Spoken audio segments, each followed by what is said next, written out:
की आत्ताच्या या 21व्या शतकामध्ये नरभक्षक हरामखोर असे हगवण्यांसारखे सासू सासरे आपल्याला त्या ठिकाणी दिसत आहेत की ज्यांनी सुनेचा पैशांसाठी छळ केला। मला तर संताप होतोय की बिचारी वैष्णवी जिवंतपणी तर तिला ओरबाडलंच, पण मेल्यानंतर सुद्धा तिचा वनवास जो आहे तो संपला नाही।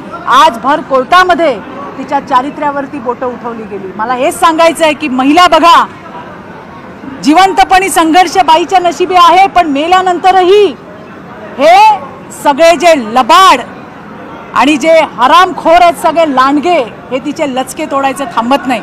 आणि म्हणून मला या ठिकाणी हुंडा देऊ नका आणि हुंडा घेऊ नका, बघा कायदे आहेत का, तर आहेत, पोलीस आहेत का, आहेत, शिक्षा आहे का, सगळं आहे, पण आपण सामाजिक अवेअरनेस जो आपण म्हणतो तो करण्याची तुम्हाला मला सगळ्यांना गरज आहे। एखादी घटना घडते, आपण सगळे त्याच्यावरती रिॲक्ट होतो।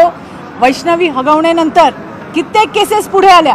आमची परभणीची निर्वळे असेल, पूजा निर्वळे असेल, म्हाळुंग्याची किंवा नाशिकची भक्ती गुजराती असेल, अशा कित्येक केसेस येत आहेत आणि त्यामध्ये पोलीस आरोपींना पकडतात, पण हे जिथे पळून जात आहेत पाताळात गेले तरी त्यांना उचलून आणायची ताकद आपल्या पोलिसांमध्ये आहे, आपल्या शासनामध्ये आहे आणि ते काम पोलीस करतायत, सरकार करतंय। आज त्यांची बाळ, जसं हिचं बाळ 9 महिन्याचं वैष्णवीचं, भक्ती गुजरातीचं बाळ 5.5 वर्षाचं आणि बिचारी पूजा तर गरोदर होती, 3-4 महिन्याची गरोदर होती, तिलाही आपला जीव गमवावा लागला।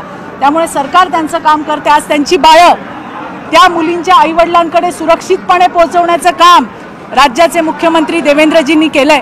त्या परिवाराने जे वकील सांगितले ते वकील त्या ठिकाणी देण्यात आलेले आहेत। हगवण्याच्या केसमध्ये त्या आरोपीचा मामा म्हणजे वैष्णवीच्या नवऱ्याचा मामा हे IGS सुपेकर, त्यांना सुद्धा त्यांच्या कर्तव्यावरून दुसरीकडे ढकलण्यात आलेलं आहे, त्याची सुद्धा चौकशी होणार। यामध्ये ज्या ज्या एजन्सीजनी हलगर्जीपणा केलाय त्या सगळ्यांच्या चौकशी होणार आणि त्या ठिकाणी वैष्णवीला न्याय दिल्याशिवाय राहणार नाही। तुम्ही म्हणाल फक्त वैष्णवीचं नाव घेता, वैष्णवी नाही तर वैष्णवीच्या मारेकऱ्यांना अशा पद्धतीची शिक्षा होईल की यार राज्यामध्ये कोणी आपल्या सुनांवरती हात उचलताना आपल्या महाराष्ट्रातील सर्व बातम्यांचे विश्वासार्ह व्यासपीठ सकाळच्या सर्व सोशल मीडिया प्लॅटफॉर्मला लाईक, फॉलो आणि सबस्क्राईब करा। तसंच सर्व नोटिफिकेशनसाठी बेल आयकॉन प्रेस करायला विसरू नका।